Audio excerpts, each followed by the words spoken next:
So next మనము current affairs చూద్దాము.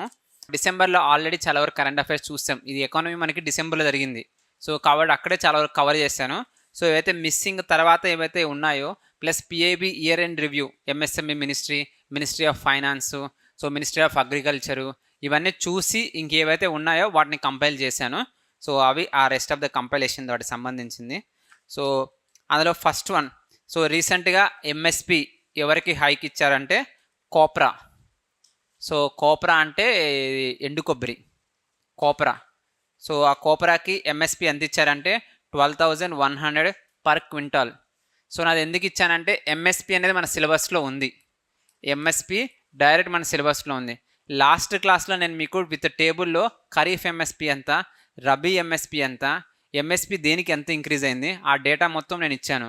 So నేను మీకు అక్కడ చెప్పే విషయం ఏంటంటే హైయెస్ట్ ఎవరికి ఇచ్చారు, సో ఆ ఎంఎస్పి ఎవరికి ఉందో అవి రాసుకోండి. ఖరీఫ్లో ఎవరికి ఎక్కువ ఉంది, రబీకి ఎవరికి ఎక్కువ ఉంది, ప్లస్ ఖరీఫ్లో ఎన్ని క్రాప్స్ ఉంటాయి, రబీలో ఎన్ని క్రాప్స్ ఉంటాయి, ప్లస్ ఏమేమి క్రాప్స్ ఉంటాయి, అంటే రబీ సీజన్లో ఏ క్రాప్స్కి ఎంఎస్పి ఇస్తారు, అది డేటా కూడా చాలా ఇంపార్టెంట్ అనమాట. సో హైయెస్ట్ ఎవరు, లోవెస్ట్ ఎవరు, ఇవంతా ఇన్ఫర్మేషన్ అనేది ఖచ్చితంగా చూసుకోండి. ఎంఎస్పికి సంబంధించిన ఇన్ఫర్మేషన్ అని చూసుకోండి. మ్యాక్సిమం ఎంఎస్పి నుంచి అటువంటి క్వశ్చన్సే వస్తాయి. టోటల్ ఎంఎస్పి ఎన్ని క్రాప్స్కి ఇస్తారంటే 23, 22 ప్లస్ 1 షుగర్ కేన్ అనే క్రాప్కి ఇస్తారు. సో అది ఇంపార్టెంట్. సో అవి సో ఏ క్రాప్స్ను కూడా అడగొచ్చు. విచ్ ఆఫ్ ద ఈ యూపీఎస్సీలో ఎక్కువ అదే అడుగుతారు అనమాట, ఈ కింది వాటిలో ఏ క్రాప్స్కి ఎంఎస్పి ఇస్తారనేసి. కొంతమంది కన్ఫ్యూజ్ అవుతారు నైజర్ సీడ్ అటువంటి వాటికి. సో చిన్న చిన్నవి తెలియని ఉంటాయి. సో అవి కూడా చూసుకోండి. ఎంఎస్పి ఖచ్చితంగా ఎంఎస్పి సిలబస్లో ఉంది కాబట్టి 1 or 2 క్వశ్చన్స్ డెఫినెట్గా వస్తాయి. సో ఇప్పుడు ఎంఎస్పి అయితే ఒకటి కోప్రాకి 12,100 పర్ క్వింటాల్ ఇవ్వడం జరిగిందనమాట. సో అది రీసెంట్ జూటుకి కూడా ఇచ్చారా ఎంత? సో జూట్కి కూడా అనౌన్స్ చేయడం జరిగింది 5,650. సో రాసుకోండి, జూట్కి ఎంఎస్పి 5,650.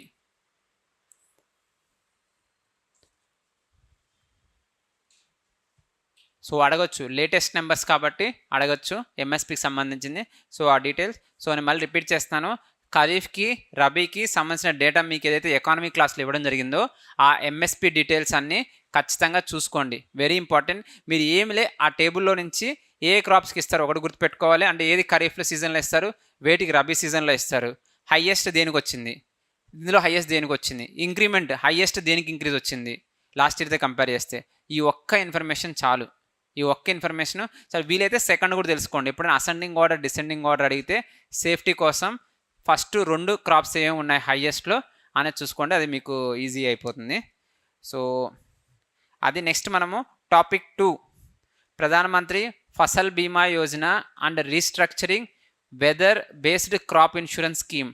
సో దీన్ని రీసెంట్గా 2025-26 వరకు ఎక్స్టెండ్ చేశారు. మరియు దానికి ఇచ్చిన బడ్జెట్ అలొకేషన్స్ ఎంత అంటే 69,515 crores. సో ఇది లేటెస్ట్ న్యూస్, జనవరి న్యూస్. ఇది 69,515 crores. సో బడ్జెట్ అలొకేషన్ చేస్తూ 2025-26 అంటే ఇంకో 1 year ఎక్స్టెండ్ చేశారనమాట. సో ఇంకో 2 years ఎక్స్టెండ్ చేశారు. సో ఈ నెంబర్స్ మనకి ఇంపార్టెంట్ ఫసల్ బీమా యోజనకి వీటికి సంబంధించింది. సో ఇదే ఫసల్ బీమా యోజనకి సంబంధించి లాస్ట్ క్లాస్లో కొన్ని సాఫ్ట్వేర్స్ మనం డిస్కస్ చేసాం. మీకు అది నోట్స్లో కూడా ఇవ్వడం జరిగింది మనం అప్పుడు ఇచ్చినప్పుడు. ఒకటి డిజీ క్లెయిమ్ అని, అంటే క్లెయిమ్ చేసుకోవడానికి డిజీ క్లెయిమ్ అని, ఎస్ ఈల్డ్ ఎస్టిమేషన్కి, winds, so weather information system something ఉంటుంది. సో ఇవి లాస్ట్ ఇయర్ మనం డిస్కస్ చేసిన పోర్టల్స్ అనుకోవచ్చు. ఒకవేళ అడిగితే ఎస్ అనే పోర్టల్ దేనికి సంబంధించింది, అదే ఎస్ అనే యాప్ దేనికి సంబంధించింది అని అడగచ్చు. అవన్నీ ఫసల్ బీమా యోజన కిందే వస్తాయి. Digi claim, yes, winds. So Andhra Pradesh కూడా ఇందులో జాయిన్ అయింది. ఇది ఆంధ్రప్రదేశ్ కూడా ఉంది. సో ఇవి. సో నెక్స్ట్ మనం టాపిక్ 3 చూద్దాము. సో ఇంకొకటి అక్కడే రాసుకోండి పక్కన, కిసాన్ రక్షక్ హెల్ప్ లైన్. ఇది కూడా ఈ హెల్ప్ లైను ఫసల్ బీమా యోజనకు సంబంధించింది. కిసాన్ రక్షక్ హెల్ప్ లైన్ ఫసల్ బీమా యోజనకు సంబంధించింది. సో టోల్ ఫ్రీ నెంబర్ ఉంటుంది. ఎవరికైనా ఇన్సూరెన్స్ క్లెయిమ్స్ అయి రాకపోతే వాళ్ళు కాల్ చేయాల్సిన నెంబరు 14447 14447. కిసాన్ రక్షక్. సో రక్షించడానికి, ఈ క్లైమేట్ చేంజ్ బారి నుంచి వాటి నుంచి రక్షించడానికి Kisan Rakshak help line 14447. So అగ్రికల్చర్లో చాలామంది ఏం చదవాలని అడుగుతున్నారు. మనం చెప్పింది కాకుండా మీరు మ్యాక్సిమం చూసుకోగలిగితే స్కీమ్స్ చూసుకోండి. అగ్రికల్చరల్ స్కీమ్స్ అంటే పిఎం కిసాన్ మాన్ధన్ యోజన, సో అటువంటి స్కీమ్స్ అన్ని చూసుకోండి. Very important. అగ్రికల్చర్లో స్కీమ్స్ ఇంపార్టెంట్. అది కాకుండా మీకు కావాల్సిన ఎంఎస్పీలు, ప్రొడక్షన్ దేనికి హైయెస్ట్, దేనికి అంటే మీన్ ఏ స్టేట్ హైయెస్ట్ ప్రొడ్యూసింగ్ స్టేట్స్ అంటే వీట్ ఏది, రైస్ ఏది, అటువంటి డేటా కూడా మనం రాసుకోవడం జరిగింది. అవి కూడా అడుగుతారు ఎగ్జామ్లో. ప్లస్ ప్రొడక్షన్ డేటా కూడా మీకు ఇవ్వడం జరిగింది. సో ఫైనల్ ఎస్టిమేట్స్ ఎంత అనేసి 2023, 24. మీరు ఒకటి ఇంకేమైనా చూసుకోగలిగితే కరెంట్ అఫైర్స్ నుంచి అడ్వాన్స్డ్ ఎస్టిమేట్స్ ఖరీఫ్ అంటే ఇంకా హైయెస్ట్ లెవెల్, ఇంకా అన్నీ చూసుకోవాలని కోరుకునే వాళ్ళు ఒకసారి గూగుల్ కొట్టి advanced estimates for kharif season, so మీరు చూడాలనుకుంటే ఇది చూసుకోండి. Advanced estimates for kharif season 2024-25. So మనం 2023-24 వరకు చూసాం మొత్తం డేటా. ఇప్పుడు నేను ఏంటంటే 2024-25కి సంబంధించిన అడ్వాన్స్డ్ ఎస్టిమేట్స్ ఫర్ ఖరీఫ్ అంటే ఫుడ్ గ్రెయిన్స్ ప్రొడక్షన్ ఎంత, రైస్ ప్రొడక్షన్ ఎంత అనే డేటా వస్తే ఆ డేటా మీరు రాసుకోండి. ఎగ్జామ్కి వెళ్ళే ముందు ఈ డేటా అనేది రాసుకోండి, హెల్ప్ఫుల్ మనకి. సో మనం కవర్ చేసింది అయితే అప్ టు ఫైనల్ ఎస్టిమేట్స్. మనం చూసింది ఫైనల్ ఎస్టిమేట్స్, అది 23-24. ఇది 24-25 అంటే ఈ ఫైనాన్షియల్ ఇయర్కి సంబంధించిన అడ్వాన్స్డ్ ఎస్టిమేట్స్. మీరు జస్ట్ ఒకసారి గూగుల్ సెర్చ్ చేసి ఇంపార్టెంట్ ఇన్ఫర్మేషన్ ఎంత ఉంది, ఏముందనేది రాసుకోండి. ఒకవేళ రివైజ్డ్ ఎస్టిమేట్స్ ఏమైనా వస్తే అవి కూడా రాసుకోండి. సో ఇది ఒకటి. So next topic food processing sector.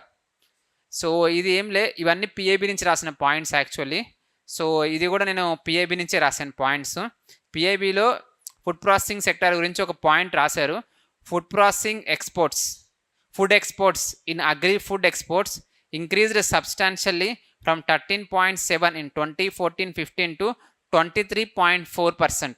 Just food అడగరు, నాకు తెలిసి జస్ట్ ఫుడ్ ప్రాసెసింగ్ సెక్టార్లో గ్రోత్ బాగుంది. మన అగ్రికల్చర్ అన్ని ఎక్స్పోర్ట్స్లో ఫుడ్ ప్రాసెసింగ్ కాంట్రిబ్యూట్స్ టు 23.4%కి రీచ్ అయిందంట అగ్రికల్చర్ ఎక్స్పోర్ట్స్ నుంచి. సో అది కాకుండా కింద point, food processing sector is one of the largest employment provider in the organised manufacturing sector. మనకి ఆక్యుపేషనల్ ప్యాటర్న్ అని ఒకటి ఉంది సిలబస్లో. ఆక్యుపేషనల్ ప్యాటర్న్ అంటే జనరల్గా ఏమడుగుతారు, ఉమెన్ ఎంప్లాయ్మెంట్ ఎంత ఉంది, అగ్రికల్చర్ సెక్టార్లో ఎంప్లాయ్మెంట్ ఎంత ఉంది, ఇలాంటి క్వశ్చన్స్ వస్తాయి. ఇండస్ట్రీ సెక్టార్లో ఎంత ఉంది, మ్యానుఫ్యాక్చరింగ్ సెక్టార్లో ఎంప్లాయ్మెంట్ ఎంత ఉందని ఆక్యుపేషనల్ ప్యాటర్న్ అడుగుతారు. సో ఫుడ్ ప్రాసెసింగ్ సెక్టార్లో ఈ రిజిస్టర్డ్ ఇండస్ట్రీస్లో ఎంత ఉంది ఎంప్లాయ్మెంట్ అంటే 12.41%. 12.41 అంటే చిన్నది కాదు, చాలా పెద్ద నెంబరు. అంటే ఒక ఫుడ్ ప్రాసెసింగ్ సెక్టర్ కాంట్రిబ్యూషన్ ఎంత ఉందంటే 12.41%. సో ఇది దేనికి సంబంధించిందంటే ఆక్యుపేషనల్ ప్యాటర్న్ అని మనకు సిలబస్లో ఉంది. సో ఇది డైరెక్ట్ పిఐబిలో ఉంది కాబట్టి ఏమైనా పొరపాటున అడిగే అవకాశం ఉంది. మీరు 12 అంటే పెద్ద నెంబర్ ఇంత ఉండకపోవచ్చేమో ఫుడ్ ప్రాసెసింగ్ సెక్టర్లు అనుకోవచ్చు, కానీ చాలా పెద్ద నెంబరు ఉంది. 12.41% ఫుడ్ ప్రాసెసింగ్ సెక్టర్. ఆంధ్రప్రదేశ్లో మెగా ఫుడ్ పార్క్ ఎక్కడుంది? మల్లేవల్లి కృష్ణా డిస్ట్రిక్ట్. అదే ఆక్వా మెగా ఫుడ్ పార్క్ భీమవరంలో ఉంది. Aqua mega food park. University aqua university అయితే నర్సాపురం. సో అవి ఒకటి ఇంపార్టెంట్. ఇంకా అవి కాకుండా మిగతా సెంటర్ ఆఫ్ ఎక్సలెన్సెస్ కూడా చూసుకోండి. Centre of excellence for fruits, centre of excellence for spices. So అవి కూడా ఇంపార్టెంట్. వాళ్ళు అడిగే అవకాశం, మన ఏపీ ఎకానమీలో అడిగే అవకాశం ఉంటుంది అవన్నీ. So next topic 4. So next ఇంకొకటి చాలామంది నెగ్లెక్ట్ చేసేది, నేను మళ్ళీ రిపీట్ చేయాలనుకుంటున్నాను. ఈ పర్ఫార్మెన్స్ లింక్డ్ ఇన్సెంటివ్ ప్రోగ్రామ్స్ చాలామంది చదవట్లేదు. ఎకానమీలో పిఎల్ఐ మీకు నేను కంప్లీట్ డేటా ఇచ్చాను, ఏ సెక్టార్కి ఎంత పిఎల్ఐ కాంట్రిబ్యూషన్స్ అని ఎకానమీ క్లాస్లో మీకు ఇచ్చాను. చాలామంది అవి బట్టి కొట్టట్లేదు ఆ బడ్జెట్ అలొకేషన్స్ ఎంత అనేది. ప్రతి పిఎల్ఐ సెక్టర్ ఎందుకంటే ఇప్పుడు flagship scheme of the central గవర్నమెంటే పిఎల్ఐ. వాళ్ళు ఏది మాట్లాడినా పిఎల్ఐ అంటున్నారు, performance linked incentive scheme. So ఆ పర్ఫార్మెన్స్ లింక్డ్ ఇన్సెంటివ్ స్కీమ్ కింద ఏ సెక్టార్కి ఎంత ఇస్తారు అనేది ఖచ్చితంగా మనకు తెలియాలి. నేనైతే ఖచ్చితంగా ఒక క్వశ్చన్ వచ్చింది అనుకుంటున్నాను పిఎల్ఐ ప్రోగ్రామ్ మీద. అందులో మనం తెలుసుకోవాల్సింది ఒక్కటే, బడ్జెట్ అలొకేషన్ ఎంత దానికి. సో అదే ఫుడ్ ప్రాసెసింగ్ సెక్టర్కి అయితే 10,900 crores ఫుడ్ ప్రాసెసింగ్ సెక్టర్. నేను అనేది అన్ని పిఎల్ఐ స్కీమ్స్కి. సో ఏవైతే పిఎల్ఐ స్కీమ్స్ ఉన్నాయో వాటికి సంబంధించిన అంతా రాసుకోండి డేటా. అట్లీస్ట్ హైయెస్ట్ దేనికి ఇస్తున్నారు అంతవరకు తెలుసుకోండి. పిఎల్ఐ స్కీమ్స్లో ఏ సెక్టర్కి ఎక్కువ ఉందనేసి. సమ్ ఫార్మా బేస్డ్ వాటికి ఎక్కువ ఉంటుంది, పిఎల్ఐ ఫార్మా వాటికి ఎక్కువ ఉంటుంది. సో అట్లా ఆ నెంబర్ తెలుసుకోండి అంతే. సో ఇప్పుడు ఫుడ్ ప్రాసెసింగ్కి అయితే 10,900 crores. సో మీరు మళ్ళీ ఒక్కసారి మన ఎకానమీ ఒక్కసారి తీసి దయచేసి ఆ పిఎల్ఐ స్కీమ్ ఏదైతే ఉందో మీకు ఇచ్చానో నేను డాక్యుమెంట్, పిఐబి డాక్యుమెంట్ ఇచ్చాను నేను. ఆ పిఐబి డాక్యుమెంట్ని క్లాస్లో ఎకానమీ పోయినసారి మన డిసెంబర్లో జరిగింది కదా ఎకానమీ క్లాసెస్, అందులో పిఎల్ఐ స్కీమ్స్ ఇచ్చాను. యాక్చువల్లీ నేను సెలెక్ట్ చేసుకున్న విధానం కూడా ఏంటంటే ఎక్కడి నుంచి క్వశ్చన్స్ వస్తాయో వాటి నుంచే ఏరియాస్ సెలెక్ట్ చేసి మరీ నోట్స్ చేయడం జరిగిందనమాట. ఏరియాస్ సెలెక్ట్ చేసి సిలబస్ చూసి ఏం ఏరియాస్ ఉన్నాయి, ఆ ఏరియాస్లో పొటెన్షియల్ ఎక్కడుంది క్వశ్చన్స్ అనేది చూసి నోట్స్ ప్రిపేర్ చేయడం జరిగింది. సో నేను ఇచ్చినవన్నీ మ్యాక్సిమం ఇంపార్టెంటే, అన్నెసెసరీ టాపిక్స్ అసలు నేను ఇవ్వలేదు. వీలైనంత వరకు వాటిని డిలీట్ చేస్తాను. నేను 90% మోస్ట్ ఇంపార్టెంట్ టాపిక్స్ మీద నేను ఫోకస్ చేశాను. సో ఎకానమీలో చాలామందికి వాళ్ళు వేగ్గా industrial contribution, service sector contribution అని ఇచ్చి వదిలేశారు. ఏ క్వశ్చన్ ఏం అడుగుతారో కూడా చెప్పలేమన్నమాట. సో ఇలాగా పిఎల్ఐ ఒక ఇంపార్టెంట్ ఒకటి క్వశ్చన్ అడుగుతారు, ఎంఎస్ఎంఈ సెక్టర్ నుంచి ఒక క్వశ్చన్ అడుగుతారు. సో ఇలా ఒక్కొక్క సెక్టర్ నుంచి ఒక్కొక్క క్వశ్చన్ మ్యాండేటరీ వస్తుంది. అంతకంటే ఎక్కువ క్వశ్చన్స్ వస్తే మన అదృష్టం. కానీ మినిమం ఒక క్వశ్చన్, ఆర్బీఐ నుంచి ఒక క్వశ్చన్, ఎన్పిసిఐ నుంచి ఒక క్వశ్చన్. సో ఇలా ఒక్కొక్క క్వశ్చన్ గ్యారంటీ అడిగే క్వశ్చన్స్ అనమాట ఇవన్నీ. సో అవి ఖచ్చితంగా మనం ప్రిపేర్ అవ్వాలి. మీకు నేను ఇచ్చిన కంపైలేషన్స్లో ఈవెన్ లోన్స్ కూడా ఇచ్చాను. డిఫరెంట్ ఇంటర్నేషనల్ ఏజెన్సీస్ ఏమి లోన్స్ ఇస్తున్నారు అనేసి. సో మన ఆంధ్రప్రదేశ్కి కూడా లోన్స్ వచ్చాయి, అవి కూడా మెన్షన్ చేశాను అందులో. సో మనకి ఎవరెవరు లోన్స్ ఇస్తున్నారు, వరల్డ్ బ్యాంక్కి ఎవరెవరు ఇస్తున్నారు, Asian development bank, ADB and world bank. So ఎంతెంత ఇస్తున్నారు ఏడిబి వరల్డ్ బ్యాంక్ వాళ్ళు? ఏడిబి వాళ్ళు ఎంత ఇస్తున్నారు మనకి? నో, $790 million ఇస్తున్నారు, అప్రాక్సిమేట్లీ 790 ఎంత ఉంటుంది. సో వరల్డ్ బ్యాంక్ వాళ్ళు $800 million ఇస్తున్నారు మనకి లోన్ కింద. సో ఆ లోన్స్ కూడా ఎక్స్టర్నల్ ఎయిడెడ్ ప్రాజెక్ట్స్ అని మన సిలబస్లో ఎలాగో ఉంది, అక్కడ కూడా అడిగే అవకాశం ఉంటుంది. అలా కాకపోయినా నేను మీకు ఇచ్చిన కంపైలేషన్స్లో లోన్స్ అండ్ గ్రాంట్స్ అనేది సపరేట్ పెట్టి ఇంపార్టెంట్ ప్రాజెక్ట్స్ అన్నీ ఇవ్వలేదు. ఏవైతే ఇంపార్టెంట్ ప్రాజెక్ట్స్ ఉన్నాయో అవే మెన్షన్ చేశాను. ఇంపార్టెంట్ ప్రాజెక్ట్ అంటే నేను మీకు ఒకటి, హార్టికల్చర్ క్లీన్ ప్లాంట్ ప్రోగ్రామ్కి ఏడిబి వాళ్ళు ఎంత ఇస్తా అన్నారు, $98 million అని మనం ఒకటి చూసాం. మీకు గుర్తుంటే మనం డిస్కస్ చేసేటప్పుడు అగ్రికల్చర్లో హార్టికల్చర్కి క్లీన్ ప్లాంట్ ప్రోగ్రామ్ అని నరేంద్ర మోడీ గవర్నమెంట్ మొన్న రీసెంట్గా బడ్జెట్ అనౌన్స్మెంట్ అయినాక లాంచ్ చేశారు. అంటే మొక్కల్లో, హార్టికల్చర్ ప్లాంట్స్లో చాలామంది ఇచ్చే విత్తనాలు ఇచ్చే మొక్కల్లో వైరస్ ఉండడం వల్ల ముందే చనిపోతున్నాయి. సో నాటగానే చాలా మొక్కలు చనిపోతుంటాయి. అట్లా కాకుండా క్లీన్ ప్లాంట్ అనేసి మంచి ప్లాంట్స్ ఇస్తున్నారు. సో దానికి ఏడిబి వాళ్ళు ఇచ్చిన లోన్ ఎంత అంటే $98 million. సో అటువంటి గ్రాంట్స్ అన్ని నేను మీకు ఇచ్చాను. అవి కాకుండా ఇంకొన్ని ఉన్నాయి ఇస్తాను, అంటే గ్రాంట్స్ కాదు వేరే థీమ్స్ మీద కూడా ఇస్తాము. సో ఎందుకంటే ఒక్కొక్క థీమ్ మీద ఒక్కొక్క క్వశ్చన్ వస్తుంది, అవి ఊరికే ఇచ్చిన థీమ్స్ కాదు, ఒక్కొక్క థీమ్ మీద ఒక్కొక్క క్వశ్చన్ వస్తుంది అనమాట. సో మీకు ఇచ్చిన 10 పాయింట్లు 15-20 పాయింట్లు ఇస్తున్నాను, అందులో నుంచి ఒక క్వశ్చన్ వెరీ హై ఛాన్సెస్ రావడానికి కంపైలేషన్స్. కాబట్టి ఇచ్చిన కంపైలేషన్స్ మాత్రం మ్యాండేటరీ చదవండి. మనం అనుకున్న విధానంలో పేపర్ వస్తే మిమ్మల్ని ఆపేవాడు ఎవరు లేడు, ఇంకా మిమ్మల్ని ఆపేవాళ్ళు లేరు, మీరే టాప్ వస్తారు. నేను హానెస్ట్గా చెప్తున్నాను. అంటే అంత రీసెర్చ్ చేసి ప్రిపేర్ చేసింది అనమాట. సో అంత రీసెర్చ్ చేసి ప్రిపేర్ చేసింది. సో కాబట్టి మనం, అంటే నేను అనుకునే పేపర్ ఏంటంటే ఇంతకుముందు జరిగిన 3 Group 1ని స్టాండర్డ్గా పెట్టుకున్నాను. సైన్స్ అండ్ టెక్నాలజీ, ఎకానమీ స్టాండర్డ్గా పెట్టుకొని అవి సెట్ చేయడం జరిగిందనమాట. సో వాళ్ళు ఇన్లైన్ విత్ అలానే ఉంటే డెఫినెట్గా మనకి చాలా బెనిఫిట్ అవుతుంది. మామూలుగా ఇచ్చినా కూడా రాస్తాము, వాళ్ళు ఇచ్చినట్టు ఇస్తే మాత్రం మీకు వెరీ హై స్కోర్స్ వస్తాయి. సో మీరే నమ్మలేదు, ఇవన్నీ నా మార్క్స్ నాకే వస్తున్నాయి అనేసి. సైన్స్ అండ్ టెక్నాలజీ కష్టం అనుకున్నాను అంటారు, ఎగ్జామ్ వచ్చినా చాలా ఈజీ కదా అంటారు అనమాట. సో అంత ఎక్కువ కవర్ చేసి ఇచ్చాము, మీరు కరెక్ట్గా చదువుకొని షార్ట్ నోట్స్ రాసుకోండి. సో ఏమేమి థీమ్స్ ఇంపార్టెంటో కూడా చెప్తున్నాను. మీరు ఒకవేళ లాస్ట్లో ఏం చేయాలని అడుగుతున్నారు, ఈ టైంలో ఏం చేయాలనేసి, నేను మీకు ఇచ్చే అడ్వైస్ ఏంటంటే, ఒకటి మీకు తెలియని టాపిక్స్ చదువుకోవడం, సిలబస్లో తెలియని టాపిక్స్. రెండోది హై ప్రయారిటీ ఏరియాస్, సిలబస్లో ఏమేమి క్వశ్చన్స్ రాగలరో తెలుసుకొని హై ప్రయారిటీ ఏరియాస్లో గ్యారంటీ క్వశ్చన్స్ వస్తాయి. అవి మీకు ఎక్కడైనా గ్యాప్స్ ఉన్నాయనుకుంటే వాటిని ఫిల్అప్ చేసుకోండి.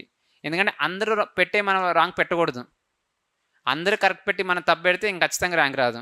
సో మినిమం ముందు ఆ ఏరియాస్, హై ప్రయారిటీ ఏరియాస్ ఏవైతే ఉంటాయో హై ప్రయారిటీ ఏరియాస్ చదువుకోవాలి. సపోజ్ మన సిలబస్లో ఎల్పీజీ అని ఉంటుంది, అసలు ఎల్పీజీ ఏం అడుగుతారు, ఇంకా ఓపెన్ చేసి స్టాండర్డ్ బుక్స్ ఓపెన్ చేసి అది చదవకూడదు. ప్లానింగ్ అని ఉంది, డెఫినెట్ క్వశ్చన్. సో ప్లానింగ్ మీద ఎక్కువ ఫోకస్ చేయాలి. సో అట్లా అగ్రికల్చర్ వెరీ ఇంపార్టెంట్, అగ్రికల్చర్ మీద ఫోకస్ చేయాలి. అలాగా సిలబస్ చూసి ఇంపార్టెంట్ ఏరియాస్ ఏవైతే ఉంటాయో వాటి మీద ఎక్కువ ఫోకస్ చేయండి. సో నన్ను అడిగితే ఏమి ఇంపార్టెంట్ అంటే నేను ఆల్రెడీ మీకు డిస్కస్ చేశాను. ఏవైతే ఇంపార్టెంటో విత్ అప్డేటెడ్ డేటాతో పాటు మీకు ఇవ్వడం జరిగిందనమాట. అవి చూసుకోండి. Next topic 4. సో ఇది కూడా topic 4 national conference on promotion of seaweed cultivation. Seaweed cultivation ఎక్కడంటే, సో జరిగిన కాన్ఫరెన్స్ ఎక్కడంటే గుజరాత్లో జరిగిందనమాట. సో ఈ ఫిషరీస్కి సంబంధించి డైవర్సిఫికేషన్ ఆఫ్ ఫిషరీస్, ఓన్లీ చేపలే కాదు మిగతా చాలా ఉన్నాయి మార్కెట్లో పొటెన్షియల్. ఒకటి ఏంటంటే సీవీడ్కి చాలా ఎక్కువ పొటెన్షియల్ ఉంది. వాటిని ఎక్కడ వాడతారంటే మెడిసిన్స్లో వాడతారు. సో మెడిసిన్స్లో చాలా పొటెన్షియల్ ఉంది. విదేశాల్లోనూ ఫార్మా కంపెనీస్ నుంచి చాలా డిమాండ్ ఉంది. కాబట్టి మనకి చాలా కోస్ట్ లైన్ ఉంది. ఆ కోస్ట్ లైన్లో సీవీడ్ కల్టివికేషన్ చేసుకోవచ్చు.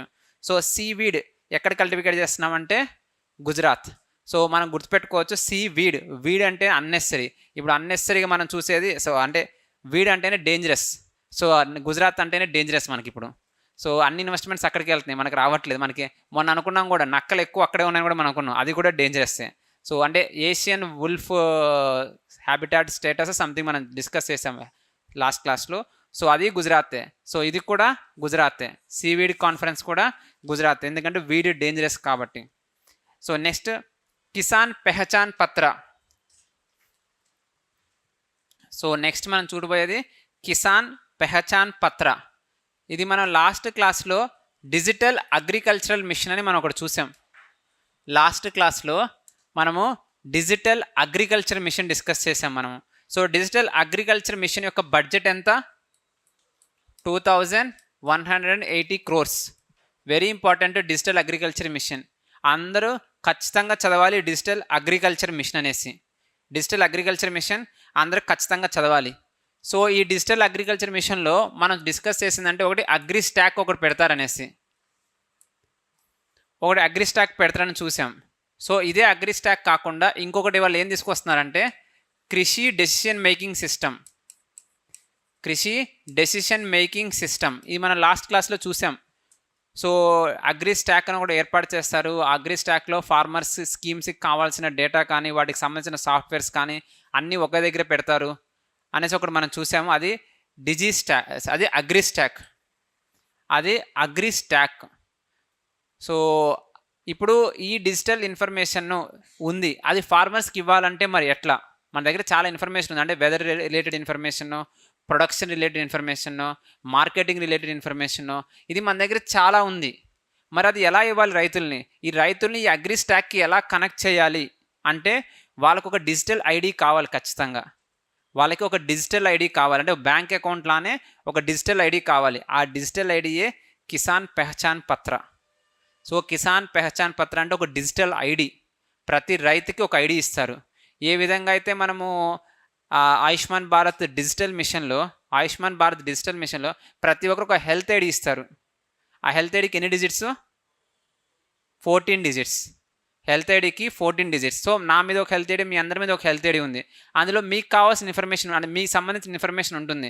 ఫర్ ఎగ్జాంపుల్ మీకు రిలేటెడ్గా రీసెంట్గా ఏ హాస్పిటల్ కండక్ట్ చేశారు, మీకు బీపీ ఉందా, షుగర్ ఉందా, ఇంకేమైనా హెల్త్ ఇష్యూస్ ఉన్నాయా అనే కంప్లీట్ ఇన్ఫర్మేషన్ అందులో క్రియేట్ చేసి పెడుతున్నారు.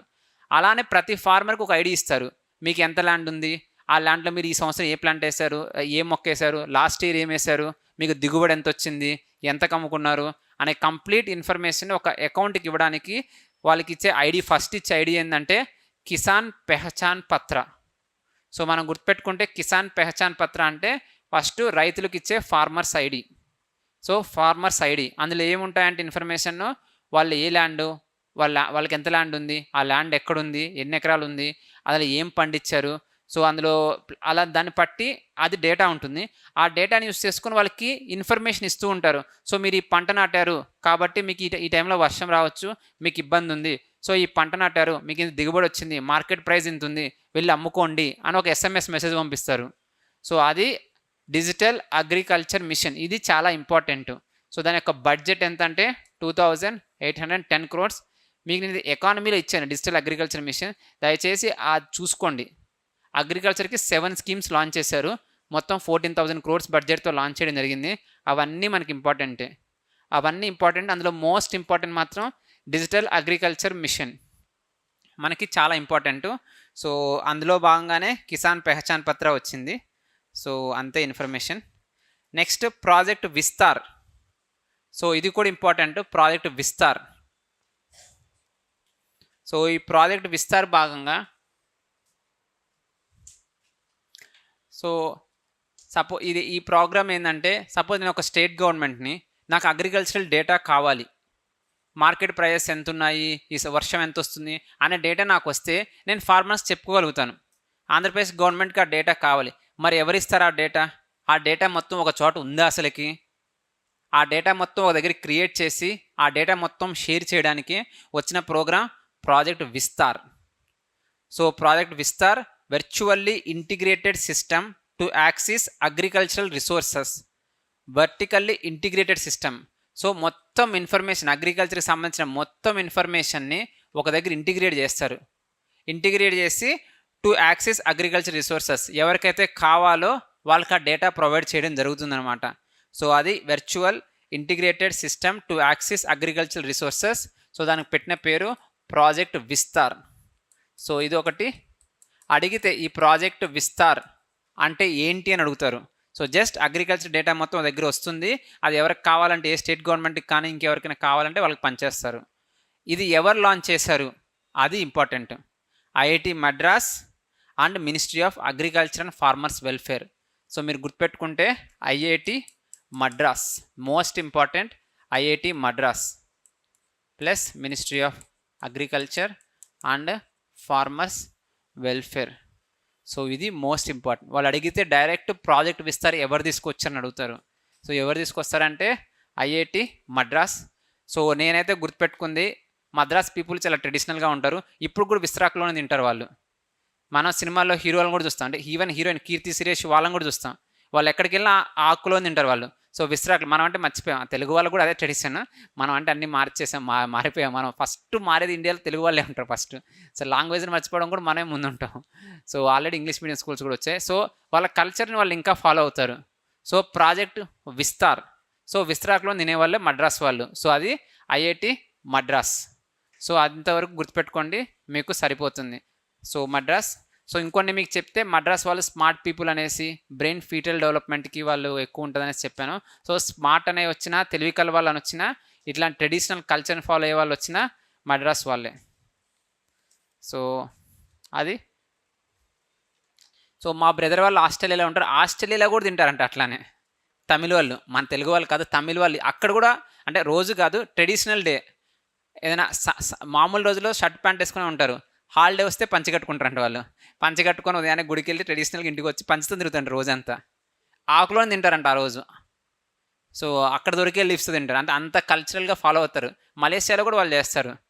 సో ఒక మన వాళ్ళే ఎప్పుడో మర్చిపోయి ఉంటారు. తెలుగు వాళ్ళు అయితే వాడు మర్చిపోయింటాడు, తెలుగు వాడు అనే సంగతే మర్చిపోయి ఉంటాడు అసలు. వాడు మా ఫ్రెండ్ వాడు ఇది సేమ్ ముంబైలో ఉండే చెప్తాడు, తెలుగువాడే అంట అతను, తెలుగువాడిని కలిసి తెలుగులో మాట్లాడంట వాడు. మన తమిళలో కనిపించింది, మన తమిళవాడు అని మర్చిపోతారు తెలుగు అనేది, వాడు తమిళతోనే మాట్లాడుతున్నాడు.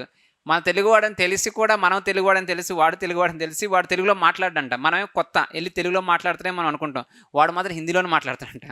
సో మన వాళ్ళు అసలుకి ఫస్ట్ ఉంటారు కలిసిపోవడానికి, అసలుకి మన వాడని పట్టుకోవడం కూడా కష్టమైపోద్ది. సో అది. సో నెక్స్ట్ మనం topic 7, national seed Congress. National seed Congress. So just so అది ఎవరు ఆర్గనైజ్ చేశారంటే ministry of agriculture and farmers welfare. So దాని యొక్క థీమ్ ఏంటంటే innovating for a sustainable seed ecosystem. ఇది ఎందుకు పెట్టానంటే యాక్చువల్లీ సిలబస్లో ఇన్పుట్స్ అని ఉంది, అగ్రికల్చరల్ ఇన్పుట్స్ అంటారు కాబట్టి seed one of the input. So కాబట్టి నేషనల్ సీడ్ కాంగ్రెస్ అనేది పెట్టడం జరిగింది. సో ఒక నిమిషం, నేషనల్. సో అది ఎక్కడ జరిగిందంటే వారణాసి అంట. నేషనల్ సీడ్ కాంగ్రెస్ రాసుకోండి, వారణాసి. సో ఎక్కడ జరిగిందంటే వారణాసి. సో గుర్తుపెట్టుకుంటే వారణాసి అంటే పవిత్రమైన ప్లేస్. సో చాలా పవిత్రమైన ప్లేసు. ప్లస్ మన ఫస్ట్ హ్యూమన్ ఎక్కడ పుట్టారంటే, మన కల్కి సినిమాలో కూడా ఉంటుంది కదా, మేజర్గా ఫస్ట్ ఎక్కడ పుట్టారంటే వారణాసిలో పుడతారు. సో సీడ్ అంటే కూడా విత్తనం, స్టార్టింగ్ పాయింట్ ఎక్కడ పుట్టిందంటే వారణాసి. కల్కి సినిమాలో కూడా అసలు వారణాసికి వెళ్ళలేదు, ప్రభాస్ అందరినీ తీసుకెళ్లేది సంథింగ్ ఆ హౌస్, అది వాళ్ళు కట్టిన సిటీ వారణాసి సిటీ నాకు తెలిసి. సో అది మన హిందూ సివిలైజేషన్ ప్రకారం ఫస్ట్ ప్లేస్ పుట్టిందే వారణాసి. అక్కడి నుంచే హ్యూమన్స్ అందరూ మన వాళ్ళు అందరూ వచ్చారని అంటారు. సో కాబట్టి సీడ్ కూడా వారణాసి నుంచే వచ్చింది మనకి. సో సీడ్ వారణాసి చాలా పవిత్రమైనది మరియు చాలా ఫెర్టైల్. సో బాగుంటుంది. సో అందులో కూడా ఫెర్టైల్ ఉమెన్ ఇది అంటుంటారు సినిమా మొత్తం. కోడ్ నెంబర్ ఏదో పెట్టి ఫెర్టైల్ అంటుంటారు. సో ఆ ఫెర్టైల్ సీడ్స్, సో మనం గుర్తుపెట్టుకోవడానికి అంటే just Varanasi fertile seeds. So అది చాలు. జస్ట్ కింద మీకు డిఫరెంట్ ప్రోగ్రామ్స్ ఏమున్నాయో సీడీకి సంబంధించిన ఇచ్చాను. సో అది మనకి జస్ట్ చూసుకోండి అవన్నీ. సో ఏపీలో సీడ్స్కి ఎంత సబ్సిడీ ఇస్తారు మన లాస్ట్ క్లాస్ మనం చూసాము, 80%. సో జస్ట్ గుర్తుపెట్టుకోండి, సబ్సిడీస్ ఎంత ఇస్తారంటే 80% ఇస్తారు. సో 80% సబ్సిడీస్ సీడ్స్కి ఆంధ్రప్రదేశ్లో ఇచ్చేది సీడ్స్ సబ్సిడీ. సో ఎందుకంటే ఇన్పుట్స్ ఉంది కాబట్టి ఒకవేళ అడిగే అవకాశం ఉంటుంది వాటికి సంబంధించింది. సో అవి వాటికి సంబంధించింది. So next industrial sector. So industrial sector సంబంధించి ఏవైతే మనం ఇంక్లూడ్ చేసామో అవన్నీ డైరెక్ట్ పిఐబి ఏం కరెంట్ అఫైర్ అవన్నీ పాత కరెంట్ అఫైర్సే, బట్ స్టిల్ అన్ని పిఐబి నుంచే తీసుకొని రావడం జరిగింది. ఒకవేళ వాళ్ళు పిఐబి నుంచి పేపర్ సెట్ చేస్తే మనకి ఇవన్నీ చాలా ఇంపార్టెంట్. సో అందులో ఫస్ట్ వన్, సో లాస్ట్ క్లాస్లో ఎంఎస్ఎంఈస్కి బడ్జెట్లో ఏమేమి ఇన్సెంటివ్స్ ఇచ్చారు, ఏమేమి ఇనిషియేటివ్స్ తీసుకొచ్చారో మనం డిస్కస్ చేసాం. మీకు గుర్తుంటే ఒకటి ముద్రా యోజనలో లోన్ ఉంటుంది కదా, మామూలుగా 10 lakhs మ్యాక్సిమం తరుణ్ కేటగిరీలో. సో ఇప్పుడు దాన్ని ఎంత చేశారు, 20 lakhs.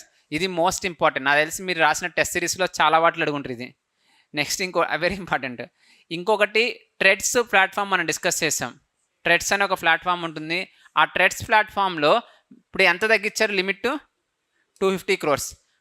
అంటే more than 250 crores turn over ఉన్న ఏ కంపెనీ అయినా ట్రెడ్స్ ప్లాట్ఫామ్లో రిజిస్టర్ అవ్వాలి.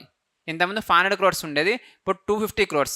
సో దీనివల్ల ఎంఎస్ఎంఈలకి టయానికి మనీ వెనక్కి వస్తాయి. So TReDS platform. నెక్స్ట్ ఇంకోటి క్రెడిట్ గ్యారంటీ ఇనిషియేటివ్ ఒకటి తీసుకొచ్చారు. ఏంటంటే దానికి సంబంధించిన స్కీమ్ 3 days బ్యాక్ లాంచ్ చేశారు. యాక్చువల్లీ ఈ ఇనిషియేటివ్ ఏదైతే ఉందో దానికి సంబంధించిన up to 100 crores credit guarantee. Up to ఇంతకుముందు 50 crores ఎంతో ఉండేది, ఇప్పుడు ఎంఎస్ఎంఈస్కి క్రెడిట్ గ్యారంటీ అంటే ఏంటి, collateral free loan. So collateral లేకుండా వాళ్ళకి ఎంత లోన్ ఇస్తారంటే 100 crores ఇస్తారు, అప్ టు 100 crores. ఈ క్రెడిట్ గ్యారంటీ అంటే మన తరపున సెంట్రల్ గవర్నమెంట్ భరిస్తుంది ఆ కొలాటరల్, ఆ సెక్యూరిటీ. సో అది credit guarantee up to 100 crores. ఇవి మేజర్ ఇనిషియేటివ్స్ మొన్న ఎంఎస్ఎంఈస్కి. ఊరికే అడుగుతున్నాను, జెమ్ పోర్టల్ ఉంది కదా, జెమ్ పోర్టల్లో ఎంఎస్ఎంఈస్కి ఎంత రిజర్వేషన్ ఉంటుంది, 25% రిజర్వేషన్.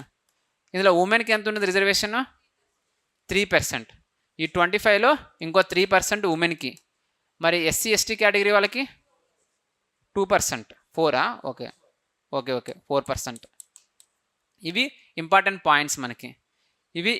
పాయింట్స్ అంటే ఆ జెమ్ పోర్టల్ నుంచి గవర్నమెంట్ అయితే ప్రొక్యూర్ చేస్తుందో ఆ ప్రొక్యూర్ చేసే దాంట్లో మ్యాండేటరీ 25% ఎంఎస్ఎంఈస్ నుంచే ప్రొక్యూర్ చేయాలి. సో ఇవి డిఫరెంట్ ఎంఎస్ఎంఈ ఇనిషియేటివ్స్. డెఫినెట్గా ఎంఎస్ఎంఈస్ నుంచి ఒక క్వశ్చన్ వస్తుంది. So very important MSMEs. So just side heading పెట్టుకోండి, mutual credit guarantee scheme.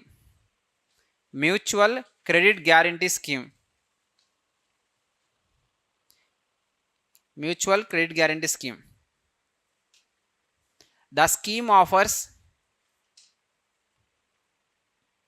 collateral free loan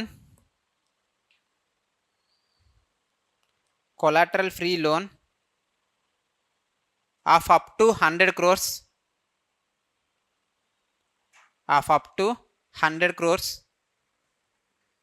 for MSMEs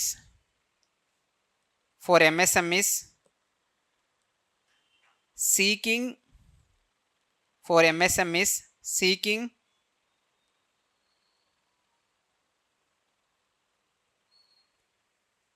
financing to invest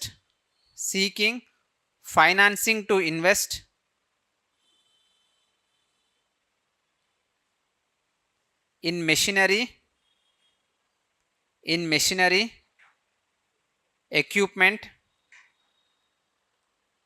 and infrastructure.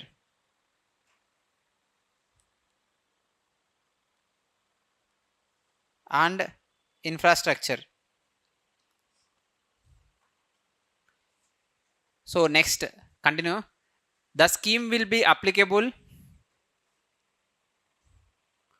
The scheme will be applicable to all loans. To all loans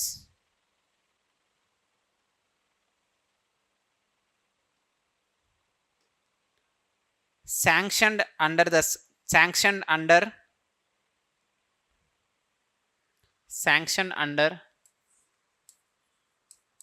MCME MSME. Sanctioned under MCGS, sorry, yeah, sanctioned under MCGS అంటే mutual credit guarantee scheme అని, MCGS hyphen MSME during the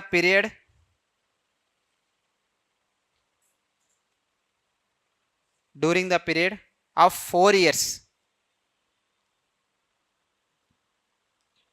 During the period of 4 years or cumulative guarantee of cumulative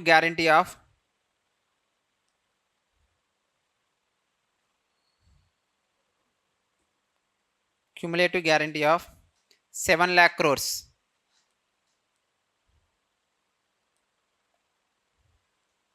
7 lakh crores. So maximum ఎంత లోన్లు ఇస్తారంటే దీని కింద 7 lakh crores వాళ్ళకి ఇస్తారు లోను, లేదా 4 years. ఆ లోపల స్కీమ్ ఎండ్ అయింది. సో ఈ స్కీమ్ యొక్క వ్యాలిడిటీ ఎప్పుడు దాకా అంటే 4 years కానీ లేకపోతే 7 lakh crores లోన్ ఇచ్చే వరకు కానీ, అప్పుడు వరకే ఈ స్కీమ్ వ్యాలిడ్. ఇది ఎందుకంటే 3 days బ్యాక్ లాంచ్ చేశారు ఈ స్కీము. సో ఇది వన్ ఆఫ్ ద బడ్జెట్ అనౌన్స్మెంట్సే. 3 days బ్యాక్ స్కీమ్ లాంచ్ చేశారు. సో అందుకని అది న్యూస్లో ఉంది. సో నెక్స్ట్ మనం టాపిక్ 1 చూద్దాం. So topic 1 MSME team scheme. So ఇది లేటెస్ట్గా లాంచ్ చేసిన scheme team. So MSME team scheme launch చేశారు. సో ఇందులో ఇంపార్టెంట్ ఏంటి అంటే ఒకటే బడ్జెట్ అలొకేషన్స్ ఒకటి ఇంపార్టెంట్, పర్పస్ ఏంటి ఆ రెండే మనకి ఇంపార్టెంట్. ఎలాగో మొన్నే లాంచ్ చేశారు కాబట్టి లేటెస్ట్గా 2024లో వచ్చింది ఇది. సో బడ్జెట్ ఎంత అంటే 277 crores ఒకటి బడ్జెట్. ఇంకోటి ఎందుకు అంటే సో ఇప్పుడు చాలా వరకు అంతా కామర్సే నడుస్తుంది. సో అంతా ఆన్లైన్ ట్రేడింగే నడుస్తుంది. మరి మనం ఫ్లిప్కార్ట్లో కొంటాం, మనం కూడా అమెజాన్లో కొంటున్నాం. కానీ చాలా కంపెనీస్, చిన్న కంపెనీస్ ఏవైతే ఉన్నాయో వాళ్ళు ఆన్లైన్లో అమ్మలేకపోతున్నారు. దానికి కారణం ఏంటంటే వాళ్ళ దగ్గర సరైన టెక్నాలజీ లేకపోవడము, లేకపోతే డాక్యుమెంటేషన్ చేసుకోలేకపోవడము, లేకపోతే అసలు ఫైనాన్షియల్ లిటరసీ లేదు, డిజిటల్ లిటరసీ లేదు. ఇలా చాలామంది ఇబ్బంది పడుతున్నారు అనమాట. సో ఎవరైతే ఇబ్బంది పడుతున్నారో MSME, సపోజ్ ఏదైనా కొండపల్లి టాయ్స్ తయారు చేసేవాడే ఉంటాడు ఊర్లో, మన విజయవాడ కొండపల్లి దగ్గరే ఉంటాడు. కానీ వాళ్ళకి తెలియదు కామర్స్ ఎలా చేయాలనేసి. తెలియకపోతే వాళ్ళు తయారు చేసిన బొమ్మలన్నీ వేస్ట్ అయిపోద్ది, ఓన్లీ వచ్చిన వాళ్ళకి అమ్ముకోగలరు. సో అటువంటి వాళ్ళకి ఈ కామర్స్లోకి తీసుకెళ్ళడానికి వాళ్ళకి డిజిటల్ లిటరసీ ఇవ్వడం, ట్రైనింగ్ ఇవ్వడం, అకౌంట్స్ మెయింటైన్ చేయడం చెప్పడం, అదన్నీ సంబంధించిన స్కీమే MSME team, trade enablement and marketing scheme. So ఇప్పుడు దానివల్ల ఏమైందంటే ఎక్కువ మందికి అమ్ముకోగలుగుతారు. పెద్ద మార్కెట్. కొండపల్లి టాయ్స్ కొత్త ఇల్లు నేను కట్టుకున్నాను, కొండపల్లి టాయ్స్ పెట్టుకోవాలని కోరుకుంటుంది. పెట్టుకోవాలంటే ఆన్లైన్ ఆర్డర్, మనం వెళ్ళి కొండపల్లి వెళ్ళి కొనలేని పరిస్థితి. సో వాళ్ళకి ఇటువంటి స్కీమ్ చాలా బెనిఫిట్ అయింది. పెద్ద మార్కెట్ ఎక్స్పాండ్ అయింది. అందుకే MSME trade enablement and marketing scheme. So ఇది ఒకటి. నెక్స్ట్ ఇంపార్టెంట్ పాయింట్ ఏంటంటే అందులో మెన్షన్ చేసిన దాంట్లో వీళ్ళ టార్గెట్ ఎన్ని MSMEs 5 lakh. సో వీళ్ళ టార్గెట్ ఎంతంటే 5 lakh MSMEs. అందులోనూ ఉమెన్కి సంబంధించినవి 2.5 lakhs. ఇందులో ఉమెన్ టార్గెట్ ఎంత అనుకుంటున్నారంటే 2.5 lakhs. ఈ రెండు ఇంపార్టెంట్ నెంబర్స్.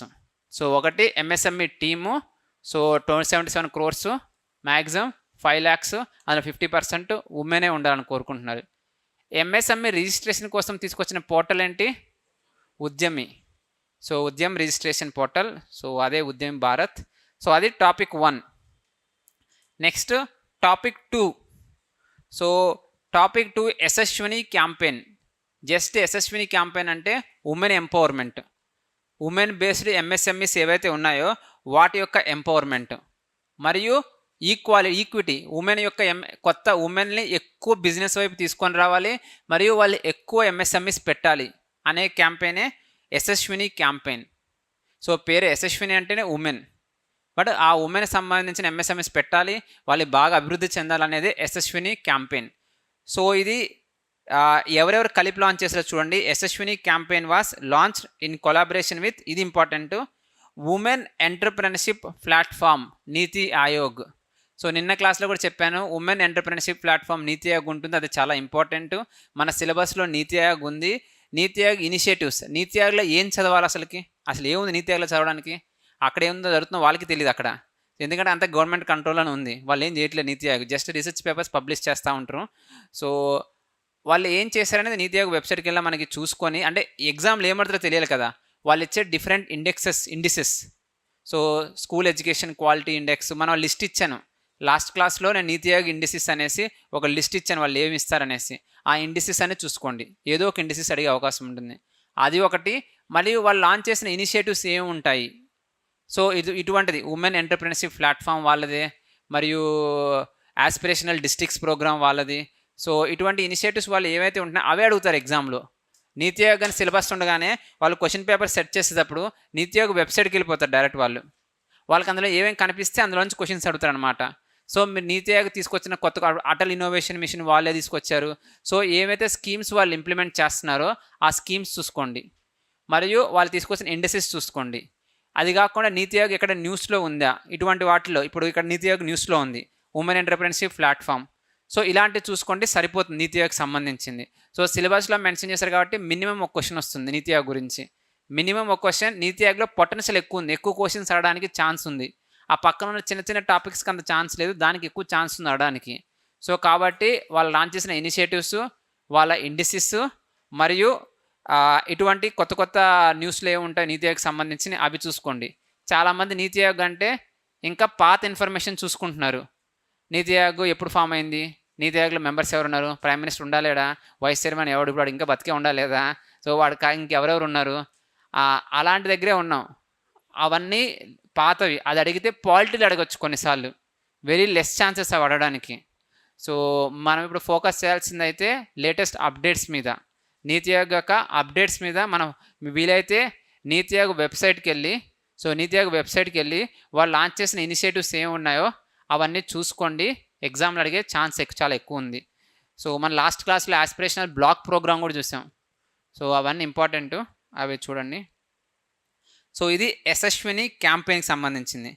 నెక్స్ట్ ఇంకోటి create, centre for rural enterprise acceleration through technology, create.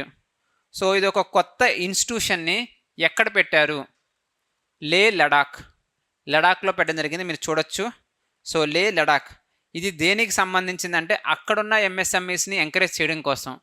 అక్కడ ఏమి ఎంఎస్ఎంఈస్ ఉంటాయి, పాషిమానా వూల్. సో వాళ్ళకి ఫేమస్ వూల్ పాషిమానా వూల్ ఉంటుంది.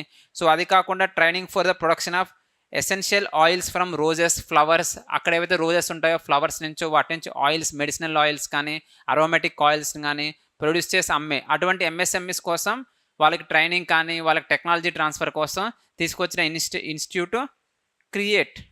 మనం గుర్తుపెట్టుకుంటే, నేనైతే గుర్తుపెట్టుకుంది, కొత్త యూటీగా క్రియేట్ చేశారు లడాఖ్ని, కొత్త యూటీగా క్రియేట్ చేశారు వాళ్ళు. సో అందుకని కొత్త క్రియేట్ చేశారు కాబట్టి వాళ్ళకు కొత్త ఇన్స్టిట్యూషన్ కావాలి, అందుకే క్రియేట్ అనే ఇన్స్టిట్యూషన్ పెట్టారనమాట, క్రియేట్. లేకపోతే అమెరికన్ సినిమా చూస్తే 3 Idiots ఎక్కడ ఉంటాడు అతను, లడాఖ్లోనే ఉంటాడు. లడాఖ్లో నుండి ఏదో క్రియేట్ చేస్తూ ఉంటాడు, అక్కడ కూర్చొని కొత్త కొత్త టెక్నాలజీని తయారు చేస్తూ ఉంటాడు, క్రియేట్. సో అక్కడ క్రియేటివిటీ పీపుల్స్ ఎక్కువ ఉంటారు కాబట్టి క్రియేట్ అనే ఇన్స్టిట్యూషన్ని అక్కడ పెట్టడం జరిగింది. సో అది క్రియేటివిటీ క్రియేట్. సో అది రాసుకోండి. So next topic 4